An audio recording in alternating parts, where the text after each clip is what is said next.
धर्म नरेश भीष्मक का पुत्र था। उसकी बहन देवी रुक्मणी का विवाह श्री कृष्ण के साथ हुआ था। रुक्मणी के हरण के समय भगवान श्री कृष्ण के साथ रुक्मी का युद्ध नर्मदा नदी के तट पर हुआ था। श्री कृष्ण से पराजय के बाद रुक्मी ने भोजकट नामक स्थान पर एक अन्य नगर की स्थापना की और वहीं रहने लगा।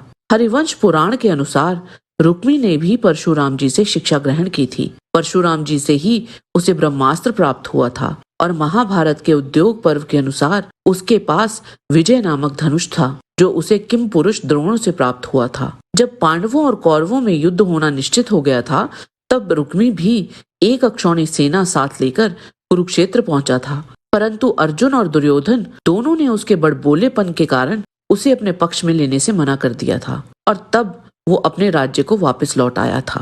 नंबर 3, कर्ण। सूर्यपुत्र कर्ण निस्संदेह ही एक शक्तिशाली योद्धा थे। अमृतमय कुंडल और कवच के साथ उनका जन्म हुआ था, जिसे कुंती ने भगवान सूर्य से वर स्वरूप प्राप्त किया था।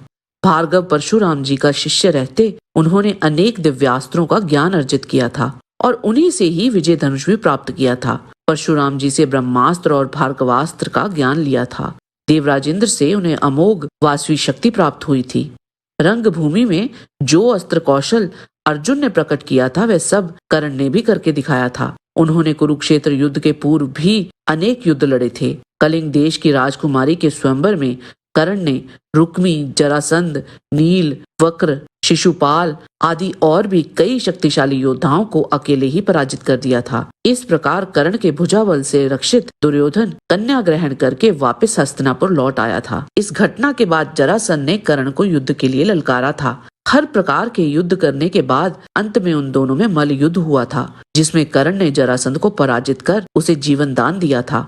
महाभारत के कई प्रमाणित अनुवादित संस्करणों के अनुसार उन्होंने एक ही रथ पर सवार होकर दिग्विजय भी की थी, जिनमें भगदत्त, जरासंध, रुक्मी आदि और भी कई योद्धाओं को पराजित किया था। कुरुक्षेत्र युद्ध में उन्होंने अति शक्तिशाली राक्षस घटोत्कच को वासवी शक्ति चलाकर मार गिराया था। अर्जुन को छोड़कर उन्होंने बाकी सभी पांडवों को पराजित किया था। उनका अर्जुन के साथ हुआ अंतिम युद्ध सबसे प्रलयंकारी माना जाता है। श्राप मिलने के बावजूद भी वे अर्जुन पर ब्रह्मास्त्र चलाने में सफल हो गए थे और उन्होंने लगभग 2 अक्षौणी सेना नष्ट कर दी थी। सूर्यपुत्र कर्ण निश्चित ही द्वापर युग के शीर्ष योद्धाओं में से एक थे। नंबर 2, गुरु द्रोणाचार्य। परशुराम जी ने गुरु द्रोण को प्रयोग, रहस्य तथा संहार विधि सहित संपूर्ण अस्त्र शस्त्रों का ज्ञान प्रदान किया था तथा संपूर्ण धनुर्वेद का भी उपदेश दिया था। वह सब ग्रहण करके द्रोण अस्त्र विद्या के पूरे पंडित हो गए थे। परशुराम जी से उन्हें ब्रह्मास्त्र प्राप्त हुआ था। अग्निवेश मुनि ने उन्हें आग्नेय अस्त्र की शिक्षा दी थी। महर्षि अगस्त्य से उन्हें ब्रह्मशीर अस्त्र का ज्ञान प्राप्त हुआ था। भगवान विष्णु जी ने वरदान स्वरूप उन्हें नारायणास्त्र दिया था। इनके अतिरिक्त गुरु द्रोण के पास इंद्रास्त्र, त्वष्ट्रास्त्र, आग्नेयास्त्र तथा वरुणास्त्र आदि जैसे और भी बहुत से दिव्यास्त्र थे। उनको कई प्रकार की जटिल युद्ध संरचनाओं का भी ज्ञान था, जैसे कि शक्तव्यूह, अर्धचंद्रव्यूह, चक्रव्यूह आदि। केवल कुरुक्षेत्र युद्ध में किए गए प्रदर्शन की ही बात करें तो कौरव पक्ष में द्रोणाचार्य के समान किसी का भी प्रदर्शन नहीं था। उन्हें युद्ध के 11वें दिन कौरव सेना का सेनापति बनाया गया था। उन्होंने बड़े बड़े पांडव पक्ष के योद्धा जैसे राजा विराट, कुंती भोज, धृष्टकेतु, द्रुपद, सत्यजीत, संख्य, शिवी आदि जैसे लगभग 25 महारथियों को मार डाला था। युद्ध के 13वें दिन गुरु द्रोण ने अकेले ही पांडव पक्ष के लगभग 20 महारथियों को पराजित कर दिया था, जिनमें भीम, सात्यकी, अभिमन्यु, घटोत्कच, द्रुपद, नकुल, सहदेव, धृष्टद्युम्न आदि शामिल थे। 14वें दिन जब अर्जुन जयद्रथ का पीछा कर रहे थे, तब एकमात्र गुरु द्रोण को ही अर्जुन पराजित नहीं कर पाए थे। जब अर्जुन के साथ उनका युद्ध छिड़ा तो अर्जुन भी गुरु द्रोण के उस पराक्रम से अचंभित हो गए थे। द्रोण ने कई बार अर्जुन के धनुष की प्रत्यंचा को काटा।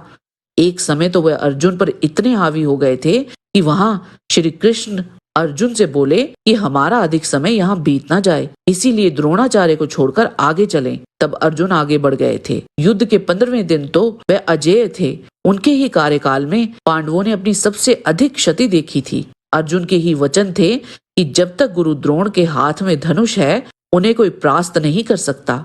ये पांडवों की रणनीति कहिए या छल, जिस कारण उनका वध हो गया, नहीं तो उनको रोकना असंभव सा हो गया था। नंबर 1, पितामह भीष्म। देवव्रत भीष्म ने अपनी आरंभिक शिक्षा भिन्न भिन्न गुरुओं से अर्जित की थी। जैसे कि देवगुरु बृहस्पति से उन्होंने दंड नीति, दैत्य गुरु शुक्राचार्य से उन्होंने राजनीति, ब्रह्म ऋषि वशिष्ठ जी से उन्होंने वेदों का ज्ञान लिया था, ऋषि च्यवन से उन्हें आयुर्वेद, सनत कुमार से उन्हें मानसिक तथा आध्यात्मिक विज्ञान सीखा था, जिसे आन्वीक्षिकी भी कहते हैं, और परशुराम जी से उन्होंने युद्ध कला, अस्त्र शस्त्र विद्या और धनुर्वेद का संपूर्ण ज्ञान अर्जित किया था। अपने पिता शांतनु की मृत्यु के बाद भीष्म जी ने किसी समय अत्यंत क्रोध में भरकर एकमात्र रथ की सहायता से अकेले ही सब राजाओं को जीत लिया था। रोष में भरे हुए कुरुश्रेष्ठ भीष्म ने उस समय बहुत से राजाओं को मार डाला था। एक समय उन्होंने काशी नरेश की पुत्रियों को अकेले ही अगवा कर लिया था और वहां उपस्थित सभी राजाओं को पराजित कर दिया था। परशुराम जी के साथ उनका भीषण युद्ध हुआ था, जो 23 दिन तक चला था। जब भीष्म जी ने परशुराम जी पर प्रस्वापन अस्त्र चलाने का निर्णय लिया, तो परशुराम जी ने उस समय अपने पूर्वजों के अनुरोध पर लड़ाई से हटने का निर्णय किया और उन्होंने स्वयं खुद को पराजित माना था, क्योंकि उनके पास प्रस्वापन अस्त्र का कोई उत्तर नहीं था। विराट युद्ध में एकमात्र भीष्म ही थे जो अर्जुन द्वारा चलाए गए सम्मोहन अस्त्र को काट पाए थे। बाकी समस्त कुरु योद्धा अर्जुन के हाथों पराजित हुए थे। वह कुरुक्षेत्र युद्ध कभी अपनी पूरी क्षमता के साथ लड़े ही नहीं, और विवशता में जब युद्ध के 9वें दिन उन्होंने अपना प्रचंड रूप दिखाया था, तो प्रभु श्री कृष्ण को भी अपना प्रण तोड़कर शस्त्र उठाना पड़ गया था। उन्होंने प्रत्येक दिन 10,000 सैनिकों तथा 1,000 रथ योद्धाओं का वध किया था। भीष्म जी के सेनापति रहते पांडव किसी भी बड़े कौरव योद्धा का वध नहीं कर पाए थे। यही नहीं, अपनी मृत्यु का रहस्य भी उन्होंने स्वयं ही पांडवों को बताया था। भीष्म पितामह निश्चित ही अन्य सभी परशुराम जी के शिष्यों से अधिक शक्तिशाली थे और उन्हें युद्ध का अनुभव भी बाकी सबसे अधिक था। अगर केवल दिव्यास्त्रों के आधार पर ही निर्णय लेना हो तो फिर गुरु द्रोण ही सबसे शीर्ष पर आते हैं, परंतु देवव्रत भीष्म को इच्छा मृत्यु का वरदान था और ये एक बहुत बड़ा बिंदु था जो पितामह भीष्म को बाकी सबसे ऊपर रखता था। आज के वीडियो में बस इतना ही। आशा